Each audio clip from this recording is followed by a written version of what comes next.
Yeah, you're coming back to Australia. I just Hmm. want to say when I saw you guys with Hot Mulligan back, I think last January, um, you guys, that show kind of reignited my spark for like that whole pop punk scene. I was in a bit of a That's slump, awesome. but and I'd actually never heard of Free Throw before, but just you guys kicking off the night was on to a good start, and then Hot Mulligan. Like I'd heard about what they're all about, but man, that Hmm. show is definitely one of the most memorable shows I've seen the last year. Thank you. I'm glad that like Yeah, it like got you back in the spirit, you know? yeah, absolutely. So just want to show my appreciation for that. And For I this appreciate you saying that. That's an awesome compliment. Yeah. So for this show that you're co-headlining with Microwaves at the end of the month, Hmm. what are you hoping to do in Australia this time around? Oh, honestly, I really haven't thought about it. I constantly think about how beautiful Australia is and like Yeah. the sights. The last time we were there, we were doing a lot of driving with the gear. Well, like Mulligan would fly pretty much almost every morning, and we were trying to save money, so we were just Yeah. like riding in the van with the gear all the time. Oh, Um, damn. So you're riding on tour in Australia. yeah, yeah, we flew to Perth and then from Adelaide to Perth, I think, and then from Perth or Melbourne to Perth, then Perth to Adelaide. So because that no one would want to drive that drive. That's a very long drive. Um, Yeah, absolutely. so we did do flights for that, but the rest of the tour we just were riding along in a van with the gear, just kind of hanging out. So Two we beers in. yeah, yeah, definitely trying to drink as many what my friend Jim he says he Jim toured with the band Trophy Eyes when they were here in the United States, and we toured with them. Uh, and he was like did like kind of like roadie stuff, like loading gear, doing front of house and sound and stuff like that. Um, but he always referred to himself as Jim from the Bush, and he was hard to understand sometimes. But he always referred to beers as frothies, so that's like my thing now. I always refer to beers as frothies. Frothies. Nice. The van Um, frothies are like so much fun. so I guess now with your second run, and have we upgraded to flying between each city, or are you still going to be doing the I van thing? I honestly have no idea. I haven't asked anybody yet. Uh, I kind of thought about that. I bet. I guess so you are coming out with Microwaves who Hmm. featured on your 10-year anniversary of These Days Are Gone. Hmm. So you guys seem to be very much into that whole collaboration with your friends, like from Hot Yeah. Mulligan to Microwaves to Movements. Um, Hmm. is there anyone in your sights that you'd like to make music with one day? Oh wow. I would love to do. There's a band called Saturdays at Your Place that I really really like. Um, Yeah. that I would love to like just make a song with. Um, it would be cool to do. We've known the Wonder Years for a long time. I think it would be cool to do a song with the Wonder Years. And I'm trying to think of like if I could What a, like really really like dig in and like dream of one. yeah. Man Hmm. Overboard. Yeah, that would be a lot of fun. I love I Men know, right? Overboard. I love them too. I'm like, they need to come back. Like the like song like World Favorite is just like one of my favorite like pop punk songs ever. Yeah, just like I think a lot of their album releases is just so synonymous with that Midwest pop punk kind of scene from the Yeah. mid 2010s. I was very much at every show. Yeah. But I wanted to throw it back to then. So the punk scene has become a lot more inclusive and genre blending in Hmm. recent years.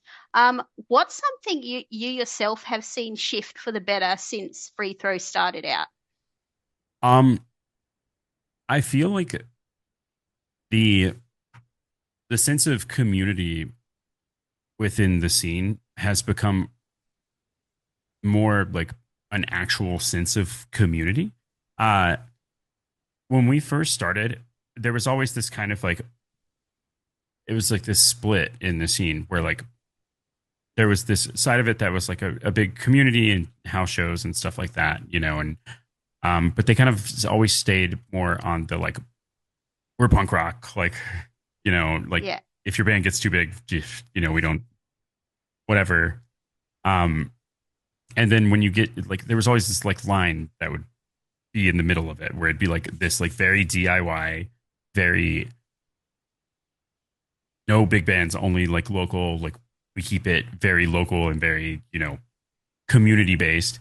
And then there would be like a band would get popular and they would move over to this other side and it would be very extremely businessy and like Yeah. it would start to especially in the earlier days, it would start to feel like a competition sometimes. Like bands that, you know, you would hang out with and stuff, it would always kind of feel like people were like trying to one up each other and things like that. And that just never really like truly sat well with us. Like it just didn't make Yeah. sense. Yeah. And so it's been nice to see over the years that that has kind of disappeared a little bit. Like, especially now, a lot of the bands and a lot of the people within the community and the scene that just kind of went away. Like, there is not really this huge one upping or like uh, There's, competitive there's no scene to it. gatekeeping. Yeah, it's a lot less gatekeepy, you know. Um, it's become a lot more like everyone is friends, which is what it should have been in the first place. Exactly. But it's been nice to see it become that way and to see, you know, a lot of people take stands for things that they believe in and like have actual real foundations in the things that they're like pushing for and stuff rather than just being like, yeah, I'm punk rock, you know, like, like actually having like true meaning and purpose. The world's changed a lot, you know, in the Yeah. last like 15 years and Yeah. it's been nice to see. Yeah, I think especially in the music scene, it's definitely changed for the better, and I think we Yeah. can only keep moving forwards from here. Yeah, I hope it just keeps getting better. I like the fact that all of the bands that I listen to are like my friends. Yeah, It's that's nice. great. And like you're all in equal playing field. It's kind of like what Warped Tour aim to do. Yeah, yeah, but not, Yeah, you know, crazy. exactly. Um, Not like fueled by Monster Energy drink, you know. so I know you're celebrating These Days Are Gone, but your latest album that came out just before your first tour, Lessons Hmm. That We Swear to Keep, that was like when after that show I went to check out the album. That was like super refreshing to listen to. It's got a good mix of like that high energy Thank you. and then like that emotional side as well. How do you balance songs between mellow and fast-paced circle pit vibes? It's you know, like especially when we're playing them live, I like to like kind of keep the mood in between songs light and fun. That way when it does kind of get dark and sad or like really like super soft and delicate, um I can always interject after the song and be like, "All right, who's ready to serve?" You know, like it Yeah. keeps the mood light. Yeah. Um that's one thing I've always enjoyed about our band, and that's like it's been a part of our band and our sound since we first started. And when we were first coming up with the idea for the band, like Larry, Justin, and I were like just kind of like sitting there and talking about the kind of band we wanted to start. We always really wanted to do this band that would be very dynamic, you know, like where it would be when it's soft, it's really soft, but then when it's loud, it's really loud. So it goes like through the peaks and valleys a lot. Yeah. Um, because like you know, a lot of bands will they'll pick their lane and they just kind of stay there. You know, just kind of like this is what we do, and Yeah. boom, they're loud. Or like oh, we're a soft indie band. You know, we kind of wanted to like use the difference of the dynamic as a way to help tell the stories of the songs. And it's been a band that really did that well, like from the '90s was Third Eye Blind, and we kind of like always thought like, wow, why didn't a lot of other bands do this. It's a really good idea. And we've kind of just like ran with it ever since. We've always kind of tried to have, like with Those Days Are Gone, or our first record, like it was recorded in a basement, basically. So it was a little bit harder to kind of like generate that kind of dynamic. But Yeah. moving forward from there, we've always kind of tried to like have that dynamic. And we just got done recording a new record. I don't even know what it's called yet, but it very much has that dynamic as well. So I'm looking forward to, yeah, we just finished our sixth record that'll be coming out in the next year or so. Nice. So when can we expect the first single or first taste of new music? Hopefully before the end of the year. That's what I'm hoping. Fingers crossed. Maybe on tour while you're in Australia. Yeah, maybe. Yeah. That honestly might make sense for the timeline. I'm not sure. Yeah. Also, I like you play emo, pop punk, that kind of vibe, but you're from a city like Nashville that is synonymous with country music. Yeah, What is that like? sucks. I've been here. I'm born and raised in Nashville. I've been here Yeah. my entire life. Um, Nashville has an interesting music scene because it is very much like deeply rooted in the country music scene. I mean, a lot of the music industry is kind of based out of here now Yeah. because the biggest, uh, one of the biggest and most popular music by monetary value in the world is the country music scene. Yeah. Along with like say like hip hop and pop, like stuff like that, which more probably based out of LA. Um, but country music is a huge moneymaker. So like, you're surrounded by it all the time. And we do have a really good like hardcore scene here in Nashville for like hardcore bands. I grew up in the punk and hardcore scene and I always wanted to start like an emo slash like pop punk like band. But we never really had a huge scene for it here. Like we had a lot of like garage rock bands or like folky bands, but never like anything that was like in the vein of like, older emo stuff or like Man Overboard or anything like that. Yeah. So when we started, we kind of just played shows with like hardcore bands. It would be like Yeah. really weird because we like Yeah. hardcore band would play and then we'd come up and we'd be like all sad and stuff. Yeah. Well, And then another hardcore band would play. I mean, well, But we ended I up kind of guess, building a little bit of a scene around it. And it kind of ebbs and flows. Like there's a few bands from around Nashville, especially right now. There's a band called 95 Corolla that I really like. That kind of like is oh, like a I've heard of punkier, them. like sad emo band. I think I've Um, heard of them. Like that come around on my playlist. yeah, they're really Yeah. good. Christy, their singer, is a really good friend of mine.